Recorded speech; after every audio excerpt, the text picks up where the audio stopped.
Un tribunal d'arbitrage temporaire constitué de 5 juges ont rendu plus tôt ce mois-ci leur sentence sur le différend en mer de Chine méridionale. L'arbitrage a unilatéralement été initié par les Philippines et cette sentence ultérieure soulève plus de questions qu'elle n'offre de réponses. Le 12 juillet, la sentence arbitrale a été envoyée par courriel et semblait venir de la Cour permanente d'arbitrage de La Haye. Cela a conduit de nombreuses personnes à croire que le tribunal de La Haye supervisait l'affaire concernant le différend territorial en mer de Chine méridionale. Cependant, le vrai expéditeur était le tribunal d'arbitrage temporaire qui a demandé à la CPA d'assurer son secrétariat. En tant que groupe temporaire, le tribunal d'arbitrage n'a pas de station de travail, de secrétaire, de compte courriel ou même d'entête officielle. Le tribunal temporaire a dû payer depuis juillet 2013 des sommes considérables à la CPA pour qu'elle assure ses services administratifs. Cela inclut trouver et nominer des experts, diffuser des communiqués de presse ainsi qu'organiser des audiences à La Haye et rémunérer les juges et les autres membres du personnel. Cela a donné l'impression que le tribunal d'arbitrage temporaire faisait partie de la CPA. Plusieurs organisations ont tracé une ligne claire avec le tribunal d'arbitrage après qu'il a rendu sa sentence.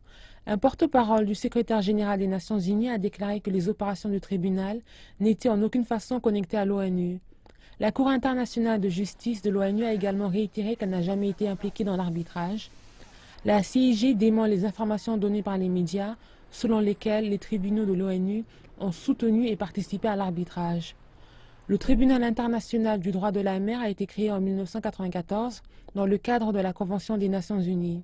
Un porte-parole de l'organisation a indiqué que le tribunal d'arbitrage n'est pas sous l'autorité de la dite organisation et n'a pas apporté d'autres commentaires sur les jugements rendus par d'autres organisations. Depuis le début, la Chine a choisi de ne pas reconnaître ou participer à l'arbitrage.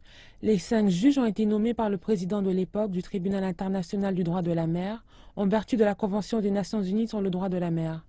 Cependant, le président en question était Shunji Yanai, personnage controversé à cause de son étroite relation avec le premier ministre japonais Shinzo Abe et de sa position agressive en tant que juge d'une cour internationale pour la mer de Chine orientale.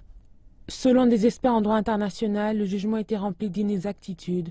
La sentence est fondée sur des preuves incomplètes et a aussi délibérément évité ou embrouillé la définition et le droit en ce qui concerne l'attribution des îles et récifs en mer de Chine méridionale, dans une tentative de bafouer la souveraineté légitime de la Chine dans la région.